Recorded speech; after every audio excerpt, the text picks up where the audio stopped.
गीता माता की। अव्यक्तोऽयम् अचिन्त्योऽयम् अविकार्योऽयम् उच्यते तस्मादेवं विदित्वैनं नानुशोचितुम् अर्हसि। दूसरा अध्याय का 25वां श्लोक। 2 श्लोक में भगवान इसके पूरे बताए 23-24 में।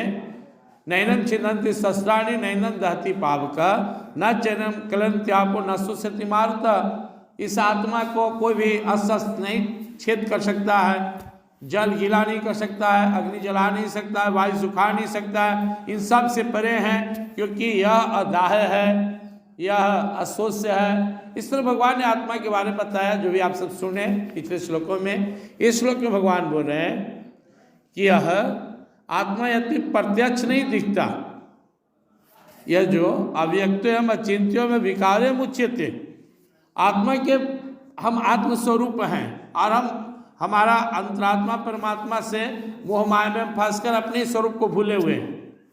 तो यह चिंतन मनन से अनुभव में आता है। जैसे कबीरदास कहते हैं, बूढ़े से बोले नहीं बोले सो अनजान, गहरे नद नालो डूब जानो सयान सुजान। कोई पानी में डुबकी लगा ले तो उससे कोई पूछे कितना पानी, तो बोल नहीं पाएगा पानी के अंदर से, और जो ऊपर है वो नीचे का हाल नहीं बताएगा कितना पानी है। तो यह अनुभव गम्य विषय है।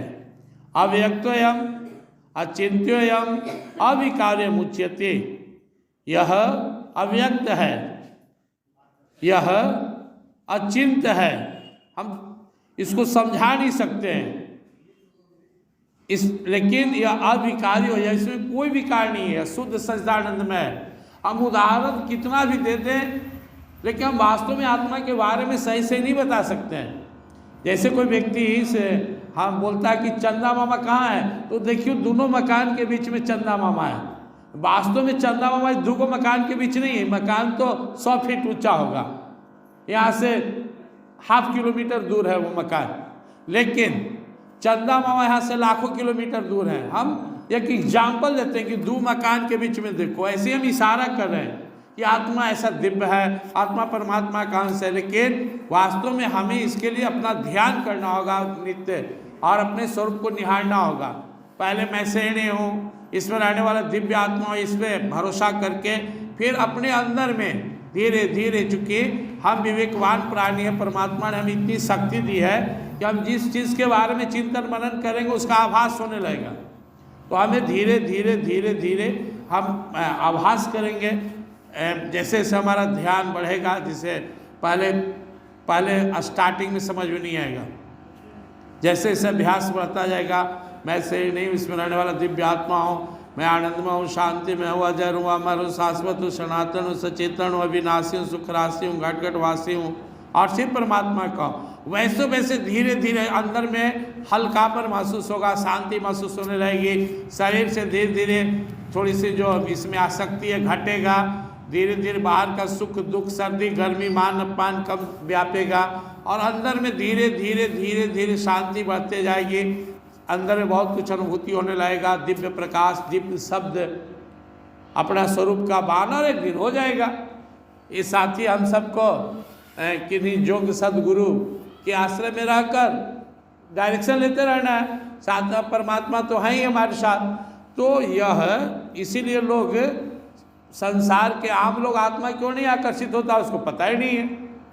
अब कोई कितना बड़ा डॉक्टर हो, कितना बड़ा वो ऑपरेशन करता हो, इस शरीर में ढूंढेगा ऑपरेशन, पूरा चीड़ फाड़ कर दे, आत्मा नजर नहीं आएगा, क्योंकि यह अति सूक्ष्म है, यह जो है दिव्य है। तो भगवान श्री कृष्ण जी महाराज कहते हैं कि तस्मा देवम विदित्वैनं नानुशोचितुम् अर्हसि। इस आत्मा को इतना दिव्य समझकर, यह अजर अमर शाश्वत सनातन है, यह मरने वाला नहीं, यह मारने वाला नहीं, यह सदा एक रस रहने वाला है, ऐसा इसके दिव्य स्वरूप को समझकर तुम निश्चिंत हो जाओ, चिंता नहीं करो।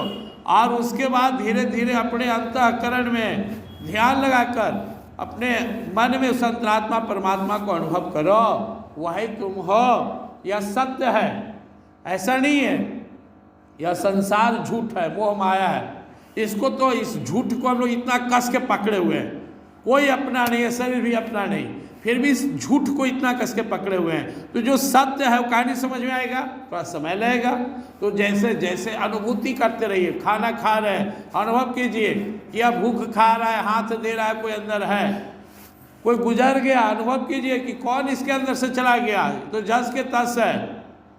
तो पता चलेगा कि नहीं निकल गए, कौन निकला, वही आत्मा है। तो धीरे धीरे अनुभव करने से, अपने विवेक को बढ़ाने से, सत्संग करने से यह समझ में आएगा। बिनु सत्संग विवेक न होई, बिना सत्संग के विवेक नहीं होता है। बहुत सा आदमी तो आत्मा का यही जानता है, आत्मा माने भूत, लेकिन वास्तव में वो आत्मा सब के अंदर व्याप्त है, हम सब में है, सारे जीव चराचर में है, और वो परमात्मा का अंश है। ममय वांसो जीवलोक के जीवभूत सनातना, ये परमात्मा का शाश्वत अंश है। ऐसा समझ करके हम सबको चिंता करने की जरूरत नहीं है, चिंतन करते रहना निरंतर, धीरे धीरे। मान लिया कुछ साल से हम लोग अभ्यास कर रहे हैं तो विश्वास बढ़ा है, धीरे धीरे थोड़ी समझ में आती है। जब आप आत्मचिंतन करेंगे, मैं से नहीं हूँ, आत्मा हूँ, मैं आनंद में हूँ, शांति में हूँ, तो धीरे धीरे आप देखिए कैसे आपके अंदर में गंभीरता, स्थिरता, शांति अनुभव होने लगेगा। यही बढ़ता जाएगा। करते करते करते इसमें डूबना है, अपने आप को जानना है, जान लिए बेड़ा पार है। साथ में भगवान भी मदद करते हैं। परमात्मा कहते हैं जो लोग अपने आप को जानने का प्रयास करेगा उसको मैं सपोर्ट करूँगा। क्यों? क्योंकि इसीलिए मनुष्य तन दिया हूँ। मनुष्य तन पा करके हम भले हजारों काम कर रहे हो, लेकिन वास्तव में जो मेन काम है वो है परमात्मा को जानना। देह धरे करिया फल भाई, भजिए राम सब काम भी आए। देह मिला ही भगवान को जानने के लिए। अब जीवन यहाँ जीना है तो जीविका चलाने के लिए कुछ न कुछ करना है, कीजिए, लेकिन वो भी ईश्वर के लिए ही करना है। और उद्देश्य क्या है? खुद को जानना। जान लिए तो बेड़ा पार है, नहीं जाने तो पछताएंगे, फेलुअर हो गए तो। इसलिए लगे रहना है। बोली वृंदावन।